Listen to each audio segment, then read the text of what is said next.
우리 함께 읽도록 하겠습니다. 같이 읽습니다. 시작. 명절 끝날 곧 큰 날에 예수께서 서서 외쳐 이르시되 누구든지 목마르거든 내게로 와서 마시라. 나를 믿는 자는 성경의 이름과 같이 그 배에서 생수의 강이 흘러나오리라 하시니, 믿는 자들이 받을 성령을 가리켜 말씀하시는 것이라. 예수께서 아직 영광을 받지 않으셨으므로 성령이 아직 그들에게 계시지 아니하시더라. 아멘. 지난 주일에는 조금 가슴 아픈 우리 한국교회의 현실에 대해서 좀 말씀을 드렸습니다.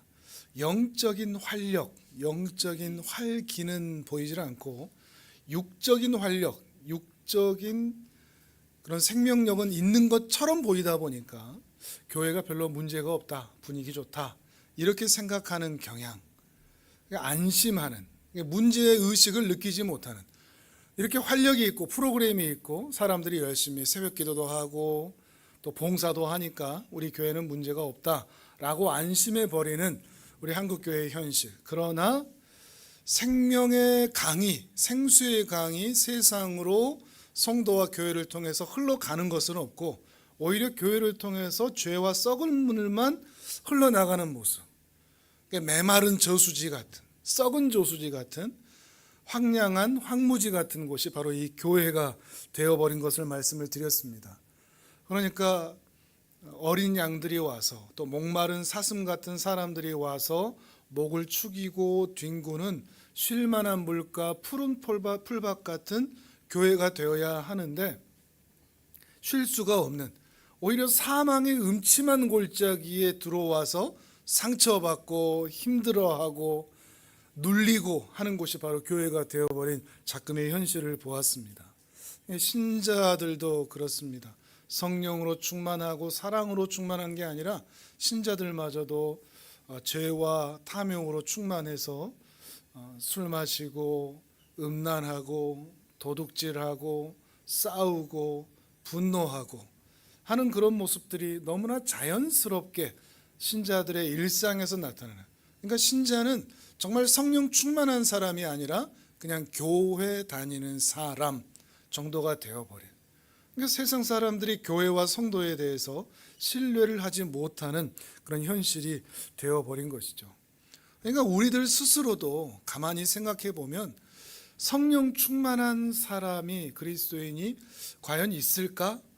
또는 성령 충만한, 믿고 다닐 만한 그런 교회 공동체가 있을까라고 하는 그 절망감이 신자들 안에도 팽배해 있는, 교회 밖 사람들도 말할 것도 없고 그들은 아예 그런 기대감을 교회에 두지 못하고 있고 우리 신자들마저도 그런 마음을 갖는, 그러니까 몸이 심하게 아픈 사람이, 오랫동안 알아온 사람이 나는 건강한 적이 없어 라고 스스로 비관하는 것처럼 우리 한국교회도 그렇게 건강했던 적이 없는 것 같은, 우리가 태초부터 하나님과 에덴 동산에서 같이 거닐었던 사람이었다는 것을 잊어버리는, 그러다 보니까 우리가 돌아가야 할 아버지의 집이 있다라는 그 고향에 대한 향수도 잃어버린, 신자들에게서 아버지가 누구인가, 하나님이 아버지시다 라는 그 복된 감성마저도 메말라 버린, 신자들에게 이런 마음이 없는 거죠. 장차 천국에 간다 그러면 그냥 지옥 안 가는 것 반대 개념으로 천국이지, 거기에 가면 드디어 우리 아버지를 만난다 라고 하는 고향의 향수로서의 그런 감성을 잃어버린 그런 현실이 우리 모두가 되어 있다는 것이죠. 밑바닥 신앙, 하향 평준화가 되어버린 것이죠. 몇십 년 전만 해도는 너무나 비교가 되는 모습입니다. 신자들이 이런 영적 정체성을 잃어버리다 보니까 신자들이 세상을 너무나 자연스럽게 좋아하고 누리고 또 닮아서 살아갑니다. 거리낌이 없죠.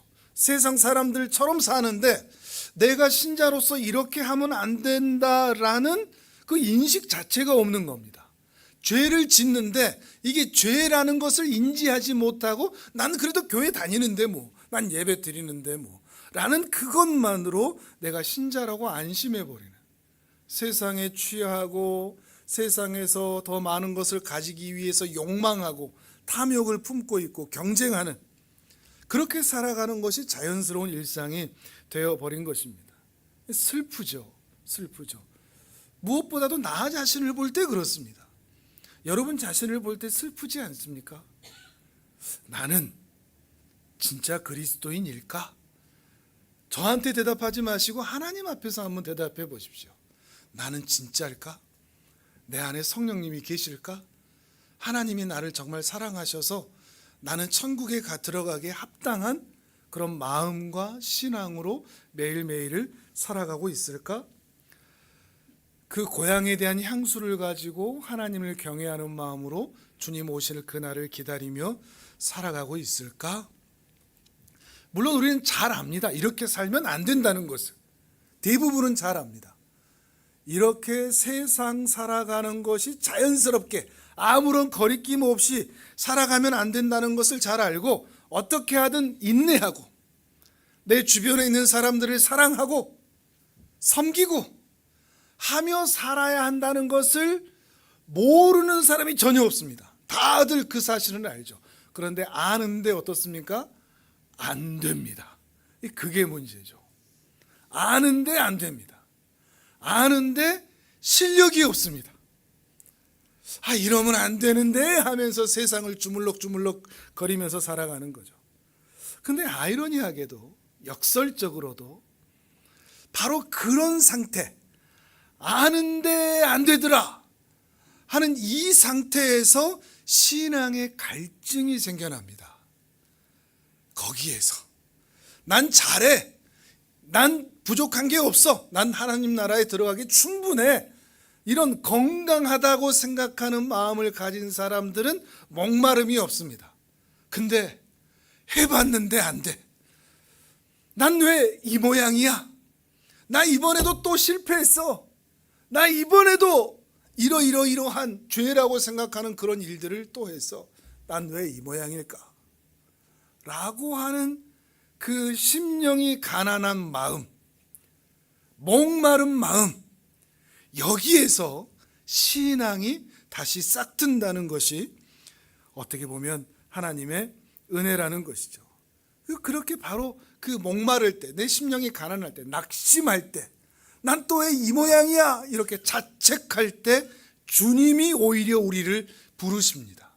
오늘 본문이 그렇습니다. 다시 한번 읽어볼까요? 7장 37절에서 39절 성경을 보면서 같이 읽습니다. 시작. 명절 끝날 곧 큰 날에 예수께서 서서 외쳐 이르시되 누구든지 목마르거든 내게로 와서 마시라. 믿는 자는 성경의 이름과 같이 그 배에서 생수의 강이 흘러나오리라 하시니 이는 그를 믿는 자들이 받을 성령을 가리켜 말씀하신 것이라. 예수께서 아직 영광을 받지 않으셨으므로 성령이 아직 그들에게 계시지 아니하시더라. 아멘. 예수님이 말씀하시는 거죠. 지금까지 말씀드렸듯이 예수가 그리스도다, 내가 그리스도인데 내가 그리스도라는 것이 정말로 맞다면, 그리고 너희가 예수가 그리스도라는 것을 믿는다면 성령이 너희 안에 거하기 시작하실 텐데 그 성령이 너희의 목마름을 해결해 줄 것이다. 너희의 자책, 너희의 슬픔, 너희의 낙심, 너희의 무능함, 너희의 무지함, 그 모든 연약함들을 예수를 그리스도로 믿기 시작하는 순간 성령이 너희 안에 들어가셔서 너희를 성령으로 충만하게 채우실 것이다. 이 말씀을 하고 있는 것이죠. 무지하냐? 무능하냐? 무력하냐? 그래서 희망이 없다고 생각하느냐? 마음이 가난해졌느냐? 그러면 주님 앞으로 나오라. 내게로 나오라. 그렇게 목마른 인생들이 나오기만 한다면 그 심령을 성령님이 주관하시도록 주께서 역사하실 것인데, 성령님께서 그 영혼을 주관하고 다스리게만 한다면 그 영혼은 생수의 강이 흘러 넘치는 새로운 인생을 살게 될 것이다. 이 말씀을 하고 있는 것입니다. 그러니까 결국 결론적으로 얘기하면 무엇이 중요한가 하면 이 마음에 무엇이 채워져 있느냐 하는 겁니다. 누가 다스리고 있느냐? 누가 다스리고 있느냐? 무엇으로 이 가슴팍이 채워져 있느냐? 성령이 다스리고 있느냐? 성령이 이 가슴에 채워져 있느냐? 아니면 세상이 채워져 있느냐? 욕망이 채워져 있느냐? 육신의 소욕들이 채워져 있느냐? 세상의 취함이 이 가슴에 채워져 있느냐 하는 이야기를 하고 있다는 것입니다. 물론 성령으로 충만하다면 죄 다시 안 짓는다는 말이 아닙니다. 성령으로 충만하면 다시 실수하지 않는다는 말도 아닙니다. 우리는 여전히 죄인의 본성을 가지고 있고 죽는 날까지 죄인으로 죄를 지으며 살아갈 것입니다. 그러나 성령님이 내 마음에 충만히 거하시기만 한다면 뭐가 생기느냐? 죄를 이길 수 있는 가능성이 생겨납니다. 이게 큰 겁니다. 아담의 상태, 아담이 죄를 짓기 전의 상태는 하나님께서 완벽하게 지으신 상태이지만 하나님께서 주신 자유의지로 인하여 죄를 지을 가능성은 가지고 있는 존재였습니다. 자유의지를 주셨기 때문에 죄를 지을 가능성은 있는 존재였습니다. 그런데 아담이 하와와 함께 범죄하는 순간 어떻게 되었느냐? 이제는 죄를 지을 수밖에 없는 존재가 되었습니다. 선을 행할 수가 없는 존재, 죄를 지을 수밖에 없는 존재가 되었습니다. 그런데 예수 그리스도께 오셔서 죽으시고 부활하시고 지난 시간에 말씀드렸듯이 그 이후에 성령님이 임하심으로 우리에게 어떤 변화가 생기느냐?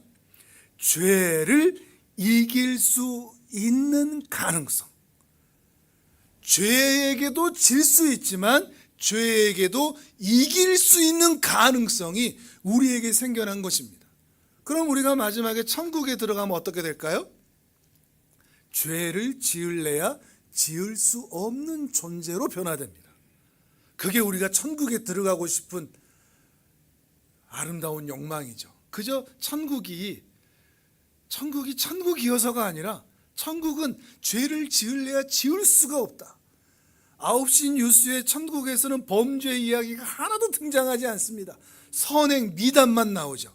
하나님과 아름다운 사랑의 이야기만 등장하죠. 그런데 그 이야기가 지루하거나 따분한 게 아니라 그런 이야기를 듣는 게 너무나 행복한, 죄를 지을래야 지을 수 없는, 선을 행할 수밖에 없는 그곳이 바로 천국이 된다는 것입니다. 죄를 이길 수 있는 가능성이 성령으로 말미암아 주어졌다는 것이 바로 복음인 것입니다. 예수 그리스도의 죽음과 부활을 통하여 성령님이 이 땅에 오셨고 성령님이 내 안에 계심으로 우리는 죄를 이길 수 있게 된 것입니다. 그러니까 사도 바울이 너희 마음을 세상으로 충만하게 하지 말고 성령으로 충만하게 하라, 이렇게 강력하게 권면했던 겁니다. 자, 에베소서 5장 16절에 18절입니다. 화면을 보겠습니다. 같이 읽습니다. 시작. 세월을 아끼라, 때가 악하니라. 그러므로 어리석은 자가 되지 말고 오직 주의 뜻이 무엇인가 이해하라. 술 취하지 말라. 이는 방탕한 것이니 오직 성령으로 충만함을 받으라. 아멘. 신자 안에는 성령의 욕망도 있고 육체의 욕망도 있습니다. 그 가능성이, 두 가지 가능성이 다 있으니까요. 근데 두 가지 욕망이 함께하는 것입니다. 근데 중요한 것은 성령의 내주하심을 넘어 성령의 충만함으로 간다는 것은 육체의 욕망이 시간이 지날수록 성령에 의하여서 줄어들고 성령의 욕망이 더욱 충만해지는, 성령의 욕망으로 더욱 충만해지는. 술 취하지 마라, 이는 방탕한 것이다. 술에 취한다는 것은 술에 지배를 당한다는 겁니다. 술을 마신다가 아니라 술에 취한다는 것은 술에 지배를 당한다.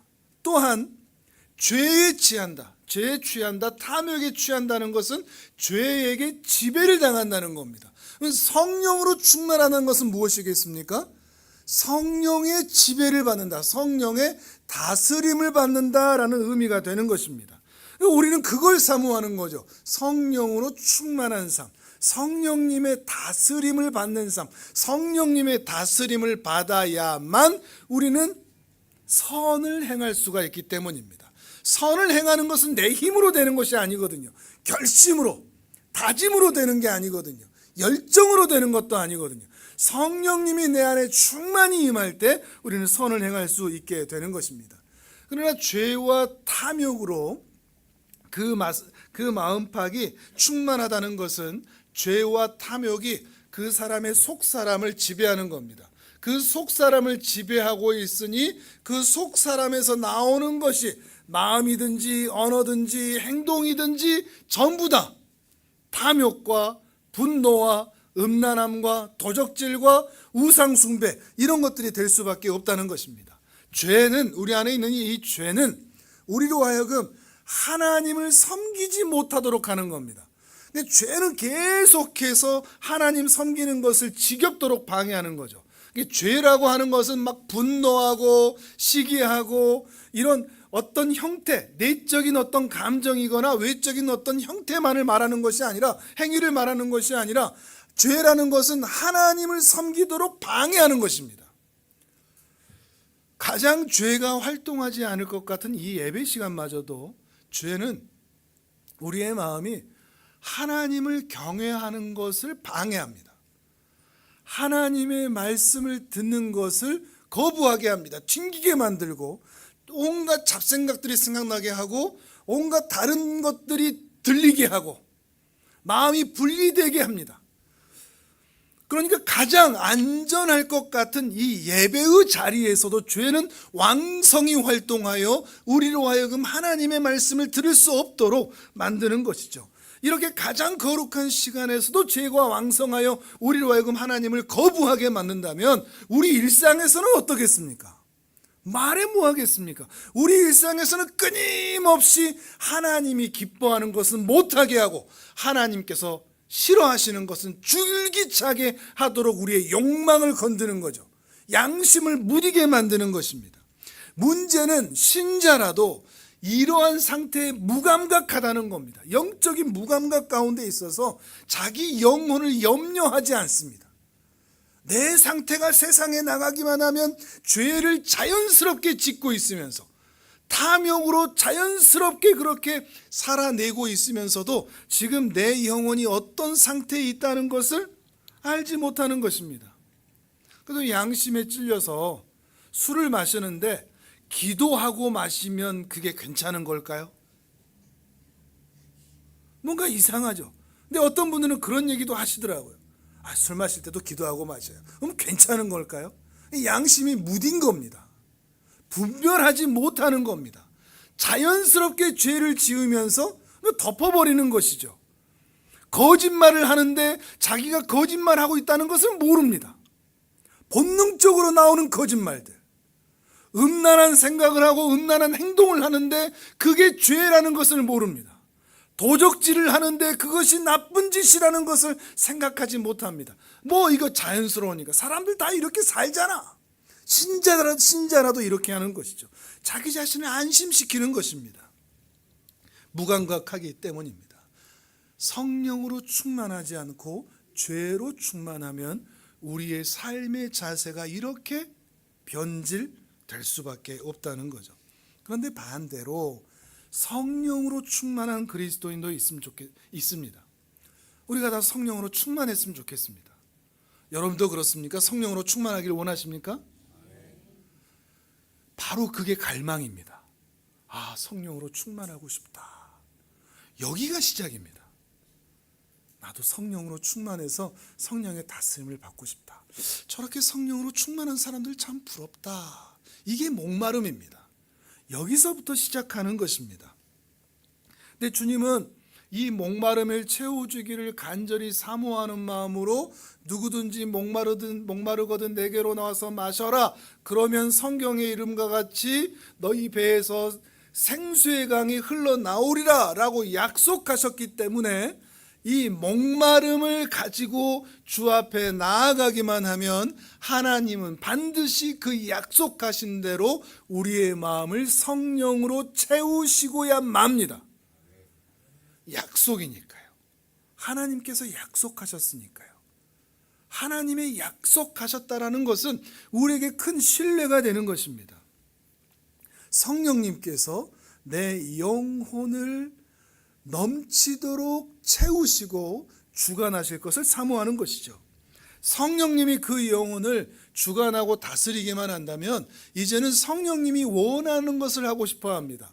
사람의 마음의 생각과 욕구가 성령님의 마음과 욕구가 같아지는 겁니다. 이제 내가 생각하는 것이 나도 모르게 자연스럽게 세상의 것을 쫓아가던 내 영혼이 이제는 성령님이 원하는 것, 이건 하면 안 되는 거 아니야? 이거는 이렇게 해야지 라고 하는 생각들로 점차 변화되는 거죠.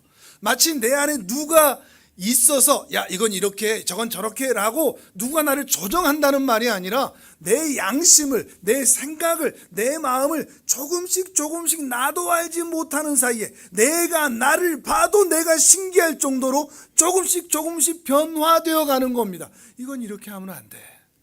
그러니까 내가 가지고 있던 인생의 원리, 인생의 원칙이 세상에 딱 서 있다가 성령님이 내 안에 들어오시면 이 원리와 원칙을 하나님 편으로 옮겨가시는 겁니다. 그걸 내가 잘 모르는 거죠. 근데 어떤 순간, 죄를 짓는 순간, 선택의 순간마다 내가 이리 옮겨왔네 라는 것을 그때그때 확인할 뿐이라는 겁니다. 성령님은 우리 안에서 이렇게 역사해 가시는 겁니다. 나도 알지 못하는 사이에 조금씩 불같이 임하고 방언을 하고 예언을 하고 귀신을 쫓아내야만 성령님이 내 안에 들어와 계시는 것이 아니라 내 안에서 그렇게 내 인생의 원리와 원칙을 하나님께서 기뻐하시는 쪽으로 조금씩 옮겨가는 일을 주께서 행하신다는 것이죠. 그렇게 하나님께서 우리의 영혼을 채워가십니다. 그것을 확인해 가는 것입니다.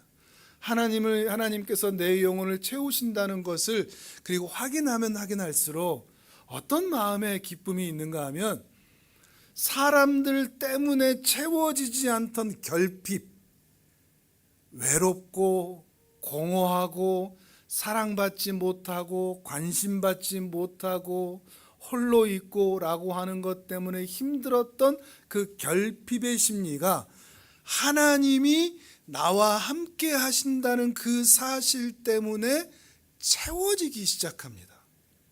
이전에는 혼자 있을 때 미칠 것 같았는데 성령님이 내 안에 함께 하신다는 생각을 하게 되고 그 지배를 받게 되면 혼자 있어도 괜찮습니다. 혼자 있어도 좋습니다.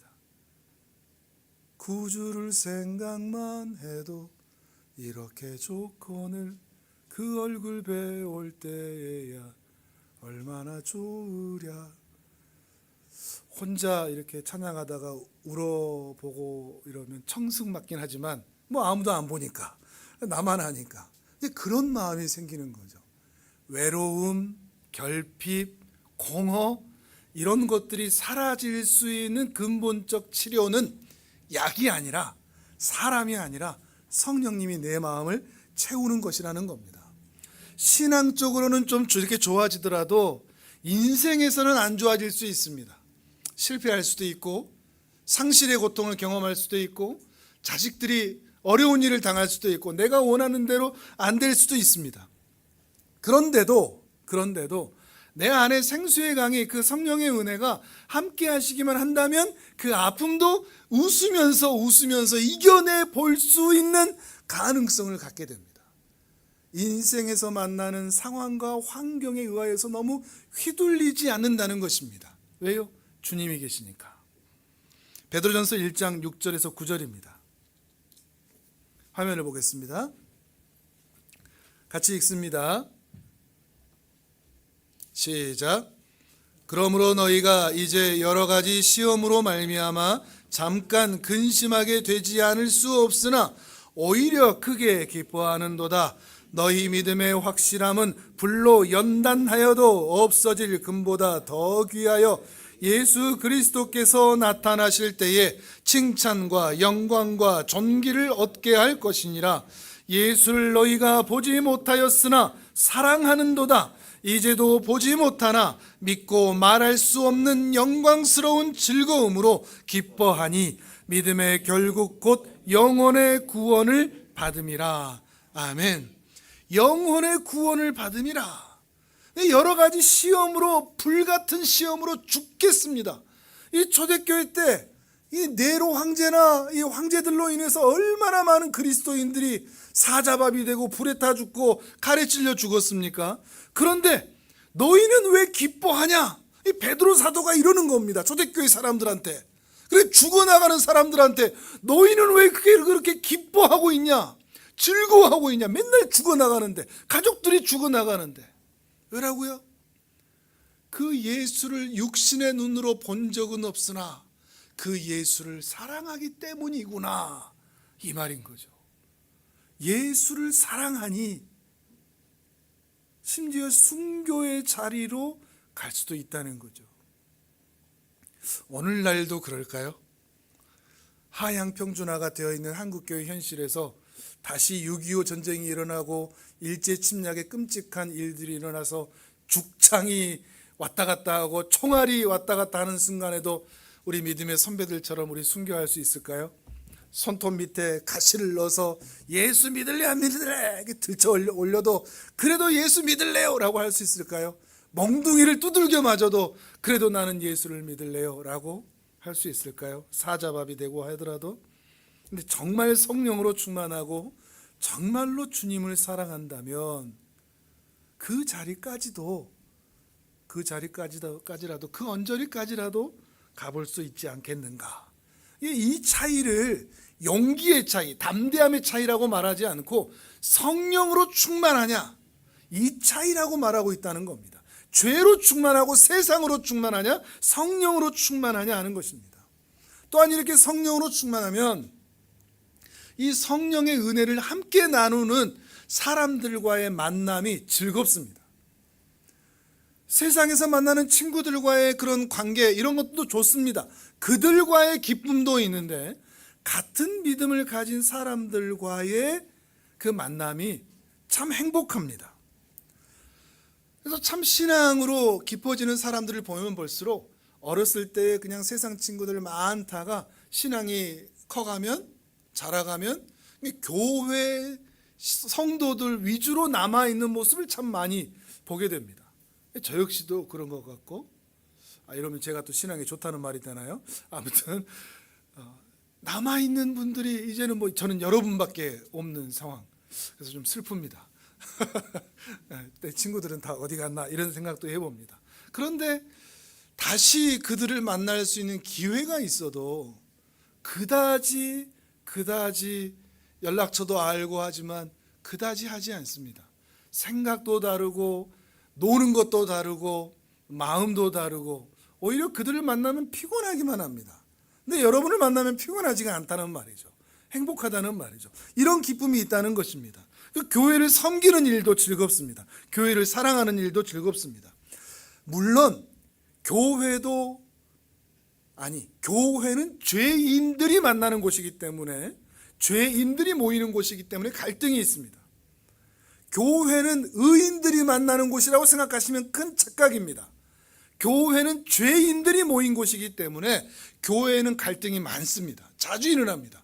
또 우리 교회 같은 경우는 조금 덜 하는 수도 있다고는 생각은 하지만, 근데 교인들이 만나는 곳은 죄인들이 만나는 집합소이기 때문에 갈등이 심할 수밖에 없습니다. 그런데도 그 자리에 만나는 것이 기쁩니다. 교회에서 내가 해야 할 일이 있습니다. 그것 때문에 부담되기도 합니다. 힘든데도 그걸 하고 싶어집니다. 그렇게 마음의 변화가 생긴다는 거죠. 힘든데 그 일을 내가 하고 싶고, 힘든데 교회에 나와서 그 사람들을 만나고 싶은, 특히 교회에서 기도하는 시간, 예배하는 시간은 세상 그 무엇과도 바꿀 수가 없는, 왜 나온지 모르는데 나오고 있는, 아마 이 중에도 그런 분들이 있지 않을까요? 내가 왜 교회에 나오고 있지? 라고 하는 사실을 잘 알지 못하는데 교회에 나와 있는, 그런데 나오면 그래도 뭔가 알지 못하는 기쁨으로 가슴이 채워지는 그런 기쁨이 있는 것이죠. 이렇게 성령으로 충만한 상태로 살아갈 수 있다면 지옥에 가기도 전에 지옥 같은 삶을 살아가는 무수한 사람들의 틈바구니 속에서 천국에 가기도 전에 천국의 기쁨을 경험할 수 있게 됩니다. 교회를 통해서. 그리고 천국은 얼마나 더 좋을까, 이런 기대감도 가지게 됩니다. 교회를 통해서, 우리 교회를 통해서 또 성령 충만한 우리 성도님들이 더 많이 늘어나서 우리 교회를 통해서, 야, 우리 교회도 이렇게 좋은데 천국은 얼마나 더 좋을까, 이런 기대감을 우리도, 그리고 우리 교회 안에 들어오는 사람들도 함께 누릴 수 있다면 좋겠습니다. 누가 많을 때요? 죄로 충만한 그리스도인이 아니라 성령 충만한 그리스도인이 우리 교회 안에 더 많을 때 말이죠. 성령 충만하다는 것은 내가 내 안에서의 변화와 내 밖에서의 변화가 나타나는데, 내가 정말 성령으로 충만하면 내가 변화됩니다. 어떻게요? 거룩해지죠. 늘 말씀드리듯이 겉사람의 변화가 중요한 게 아니라고 그랬습니다. 속사람의 변화가 먼저 일어납니다. 내 안에 속사람이 변화되어 갑니다. 내 안에 속사람이 주님을 닮아갑니다. 그리고 그것이 성품과 행위로 나타납니다. 말과 행실로 또는 종교적 행위들로 나타나게 되는 거죠. 그러니까 내가 변화됩니다. 그리고 또한 내가 변화된 그 모습에 의하여 물이 낮은 곳으로 흘러가듯이 성령의 은혜가 내 옆에 있는 사람에게 흘러가게 되어 있습니다. 그러니까 내가 변화되느냐, 그리고 내 옆에서 이 변화를 느끼고 있느냐, 이 두 가지를 통해서 내가 성령으로 충만한지를 확인할 수 있습니다. 나는 변화되지 않았고 내 옆에 있는 사람도 네가 교회 다녀? 이런 말 듣고 있다면 여러분은 아직 죄로 충만한 그리스도인이라고 할 수 있는 거죠. 네, 그렇다고 해서 낙심할 필요가 없습니다. 그때마다 어떻게 하라고요? 성령으로 충만하고 싶다. 이게 목마름이라고요. 거기서 또 시작하는 거라는 것이죠. 다시 한번 우리 에베소서 5장 16절을 읽어보겠습니다. 화면을 봅니다. 시작. 세월을 아끼라, 때가 악하니라.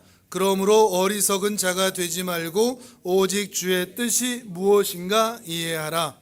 술 취하지 말라. 이는 방탕한 것이니 오직 성령으로 충만함을 받으라. 아멘. 이거 하나님이 부탁하신 건가요? 명령하신 건가요? 이거는 명령입니다. 성령 충만은 하나님의 지엄한 명령입니다. 명령이라는 것은 순종해야 한다는 것입니다. 술에 취하지 말랍니다. 세상에 취하지 말합니다. 탐욕에 취하지 말합니다. 이것이 꼭 실제로 마시는 술만 얘기하는 것은 아닐지라도, 세상을 가리킨다고 할지라도 우리 교회 안에는 정말 술 마시는 분들 없었으면 좋겠습니다. 왜냐하면 술은 세상으로 가까워지도록 우리를 끌고 가는 역할을 하니까요. 그리고 성령의 충만을 방해하는 것이기 때문입니다. 세상에 취하지 말고 성령으로 충만하라. 이것이 그리스도인이 반드시 따라야 할 명령이라는 겁니다. 그리고 이 명령을 따라야만 성령이 내 안에 계셔서 나를 거룩하게 하시는데, 그 거룩하게 하심이 뭐냐? 성령의 열매들이 맺힌다는 겁니다. 자, 갈라디아서 5장 22절입니다. 이것도 화면을 봅니다. 같이 읽습니다. 시작. 오직 성령의 열매는 사랑과 희락과 화평과 오래 참음과 자비와 양성과 충성과 온유와 절제니 이 같은 것을 금지할 법이 없느니라. 그리스도 예수의 사람들은 육체와 함께 그 정욕과 탐심을 십자가에 못 박았느니라.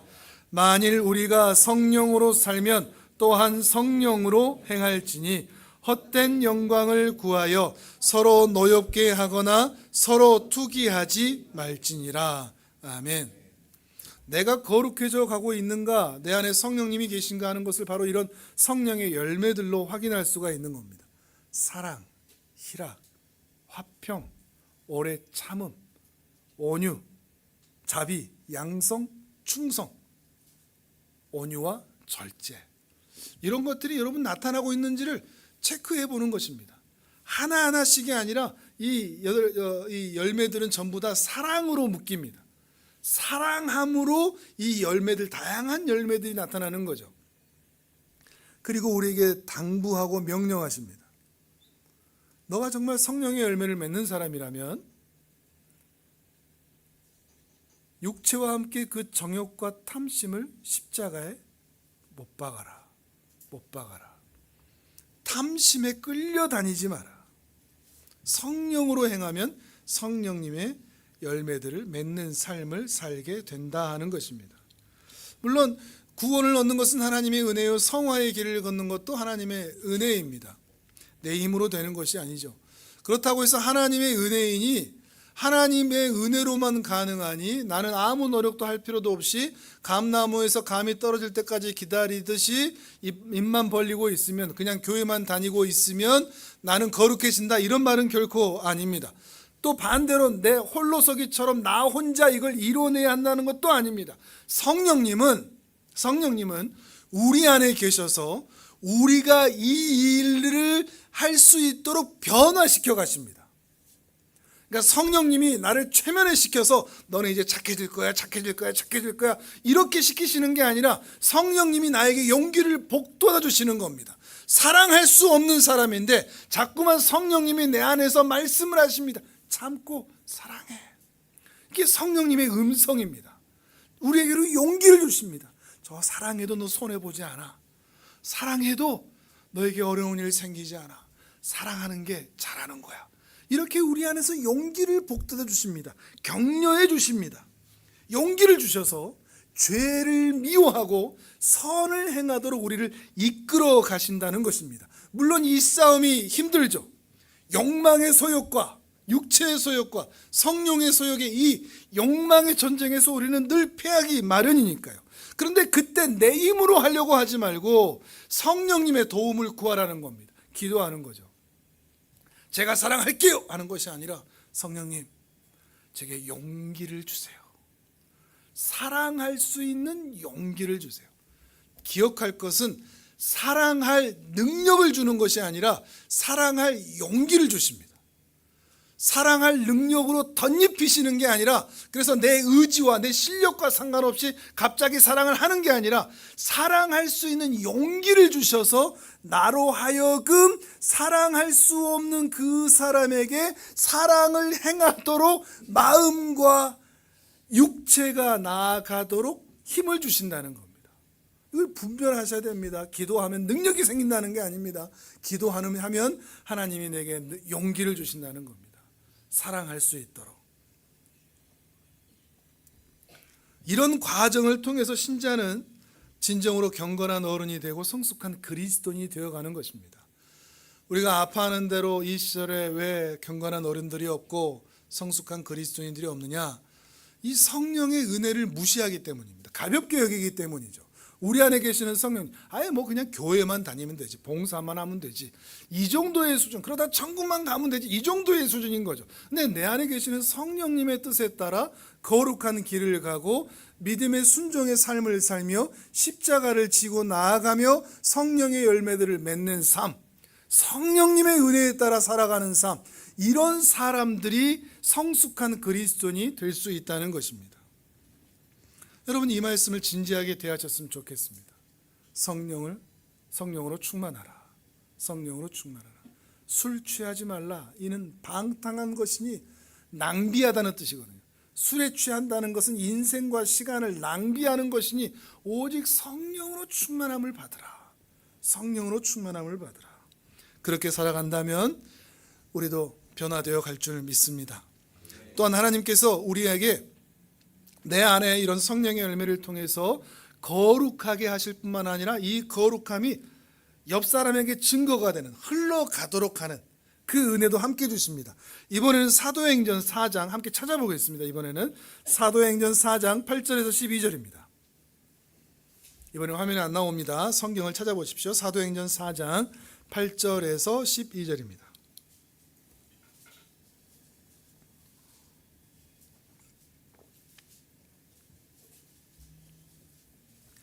신약성경 192페이지쯤에 있습니다. 사도행전 4장 8절에서 12절까지. 자, 우리 같이 읽겠습니다. 시작. 이에 베드로가 성령이 충만하여 이르되 백성의 관리들과 장로들아, 만일 병자에게 행한 착한 일에 대하여 이 사람이 어떻게 구원을 받았느냐고 오늘 우리에게 질문한다면 너희와 모든 이스라엘 백성들은 알라. 너희가 십자가에 못 박고 하나님이 죽은 자 가운데서 살리신 나사렛 예수 그리스도의 이름으로 이 사람이 건강하게 되어 너희 앞에 섰느니라. 이 예수는 너희 건축자들의 버린 돌로서 짐 모퉁이의 머릿돌이 되었느니라. 다른 이로서는 구원을 받을 수 없나니 천하 사람 중에 구원을 받을 만한 다른 이름을 우리에게 주신 일이 없음이라 하였더라. 아멘. 지금 성전 미문에서 있었던 일인데요, 베드로가 성령에 충만했다 그러죠. 그러면서 예수님을 십자가에 못 박아 죽였던 유대인들에게 지금 소리치고 있는 겁니다. 뭐라고 소리치죠? 간단하게 말하면 예수를 믿으라. 예수가 구원자다. 쉽게 말하면 전도죠. 전도죠. 자, 이 전도는 잘 분별하셔야 되는데, 전도는 하나님의 명령입니까? 그래서 성도들에게 전도대 갑시다. 매주 무슨 요일날 모여서 전도합시다. 일일 몇 사람 데리고 옵시다. 뭐 이렇게 되는 걸까요? 전도는 명령이 아닙니다. 아까 성령 충만하면 명령이었죠. 근데 이 전도는 명령이 아닙니다. 성령 충만한 자들에게 나타나는 자연스러운 반응입니다. 이해하시겠습니까? 하나님의 주권적인 그 개입하심과 성령의 충만함에 의하여 나도 알지 못하는 사이에, 물론 모르지는 않겠지만 그 예수 그리스도를 전하고 싶은 그 자연스러운 마음의 발현, 이것이 바로 전도라는 것입니다. 전도는 강제로 하는 게 아닙니다. 프로그램으로 하는 것도 아닙니다. 전도 축제로 상품 걸어놓고 하는 것도 아닙니다. 전도는 여러분 마음 안에 자원하는 마음이 일어날 때 하는 겁니다. 목사는 어떻게 하면 전도할까? 여러분에게 어떤 상품 걸고 전도대 만들고 하는 게 아니라 여러분의 마음에 이런 성령의 역사들이 나타날 수 있도록 은혜 주는 일을 하는 사람입니다. 만약에 여러분이 전도하지 못하고 있다면 그건 사실 제가 여러분에게 은혜를 끼치지 못하고 있기 때문인 것입니다. 근데 여러분에게 이 성령의 은혜가 채워지기만 한다면, 예배를 통하여 교회를 통하여 이 마음이 채워져서 성령의 은혜가 여러분 마음 가운데 충만하기만 하다면 여러분은 자연스럽게, 때로는 담대하게, 때로는 부끄럽게 교회 한번 가볼래? 너도 예수 한번 믿어볼래? 이런 말들이 자연스럽게 나오게 된다는 것입니다. 베드로에게는 담대함이 있었죠. 자, 밑으로 조금 내리셔서 4장 16절부터 또 읽어보겠습니다. 사도행전 4장 16절에서 20절까지 어떻게 담대함을 주시는가 같이 읽습니다. 시작. 이 사람들을 어떻게 할까? 그들로 말미암아 유명한 표적 나타난 것이 예루살렘에 사는 모든 사람에게 알려졌으니 우리도 부인할 수 없는지라. 이것이 민간에 더 퍼지지 못하게 그들을 위협하여 이후에는 이 이름으로 아무에게도 말하지 말게 하자 하고 그들을 불러 경고하여 도무지 예수의 이름으로 말하지도 말고 가르치지도 말라 하니, 베드로와 요한이 대답하여 이르되 하나님 앞에서 너희의 말을 듣는 것이 하나님의 말씀을 듣는 것보다 옳은가 판단하라. 우리는 보고 들은 것을 말하지 아니할 수 없다 하니. 아멘. 아멘. 20절 한 번 더 읽어볼까요? 시작. 우리는 보고 들은 것을 말하지 아니할 수 없다 하니. 아멘. 전도는 자기가 경험해야 되는 거죠. 맛집은 누가 데리고 가죠? 와, 진짜 먹어봤더니 그 집 맛있더라. 그 전대훈에 보면 그 한남동 한방통닭에 있는데 그 집 진짜 맛있더라. 이렇게 먹어본 사람만 데리고 가는 겁니다. 이거는 꼭 먹여보고 싶다. 여러분도 가보십시오. 그거 참 맛있습니다. 전대훈 메가박스 건너편에 있습니다. 그리고 내가 병원에 갔는데 이 병이 안 나올 줄 알았는데 이 병원에 가고 이 의사한테 갔더니 그게 좋아지더라. 호전되면 그 아픈 사람을 볼 때 당연히 그 병원을 소개합니다. 그 의사를 소개합니다. 왜요? 내가 경험을 했으니까. 전도는 누가 할 수 있죠? 경험한 사람들이에요. 여러분이 아직 전도하지 못한다 하는 것은 아직 여러분이 경험하지 못했기 때문이라고 생각하시면 됩니다. 그게 문제라는 말이 아닙니다. 여러분이 그것을 경험할 때까지 목마르시라는 말입니다. 아직 여러분 안에 그 목마름이 채워지지 않았기 때문에 여러분 주위 사람들에게 전도할 수 있는 담대함이 생겨나지 않은 것입니다. 근데 여러분 마음 안에 이 목마름이 채워지기만 한다면, 그래서 하나님을 만나니 너무나 좋다, 교회를 다니니 너무나 평안하다, 여전히 근심이 있고 여전히 세상 사는 것이 어렵고 여러 가지 고민들 때문에 염려하고 불안함이 있지만 그래도 하나님 앞에 나오니 숨이 쉬어진다, 이런 마음이 나오기 시작할 때 드디어 전도할 수가 있게 된다는 것입니다. 그리고 그 마음 안에 함께 기쁨이 생겨납니다. 즐거움. 자, 이번에는 로마서를 한번 찾아보면, 뒤로 넘기셔서 로마서 5장을 찾아보겠습니다. 로마서 5장 5절입니다. 로마서 5장 1절부터 보겠습니다. 5장 1절부터 5절까지. 하나 더 뒤로 넘기세요. 로마서 5장 1절에서 5절까지.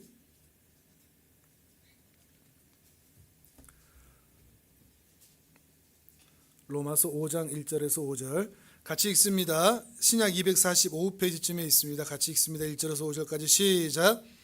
그러므로 우리가 믿음으로 의롭다 하심을 받았으니 우리 주 예수 그리스도로 말미암아 하나님과 화평을 누리자. 또한 그로 말미암아 우리가 믿음으로 서 있는 이 은혜에 들어감을 얻었으며 하나님의 영광을 바라고 즐거워하느니라. 다만 이뿐 아니라 우리가 환난 중에도 즐거워하니 이는 환난은 인내를, 인내는 연단을, 연단은 소망을 이루는 줄 알미로다. 소망이 우리를 부끄럽게 하지 아니함은 우리에게 주신 성령으로 말미암아 하나님의 사랑이 우리 마음에 부은 바 됨이니. 아멘. 자, 3절 이 부분 같이 한번 따라서 해보시겠습니까? 환난 중에도 즐거워하니. 여러분 이렇게 사실 수 있겠습니까? 누가 어렵습니까?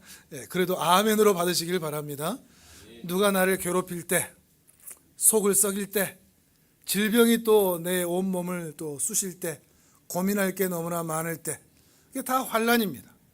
근데 그 환난 중에 즐거워할 수 있느냐는 겁니다. 근데 왜 즐거워할 수 있느냐? 바로 뒤에 것 때문인데, 이 환난이 나에게 뭘 만들어주니까? 인내를 만들어주니까. 인내를 만들어주니까. 근데 연단하여 나를 그리스도 예수를 닮게 만드니까. 그러니까 어려운 일 만나고 힘든 일 만나면 내가 이거 참으면 내가 이 일을 통해서 예수를 내가 좀 더 닮아갈 수 있겠구나, 이걸로 참는 겁니다. 참을 인자 3번으로 참는 게 아니라 내 마음의 의지로 참는 게 아니라 내가 이 고난, 내가 이 힘듦, 내가 이 유혹, 이 핍박을 참으면 그 다음에 내가 예수 닮아갈 거야, 내가 더 인내해질 거야, 연단해질 거야, 훈련을 받을 거야. 이게 나의 소망이야. 이 소망은 내가 지금까지 가져온 이 믿음의 삶에 대해서 부끄럽게 만들지 않을 거야. 반드시 이것을 이루고야 말 거야. 이거 가짜였네, 부끄러워, 이런 일이 안 생긴다는 겁니다.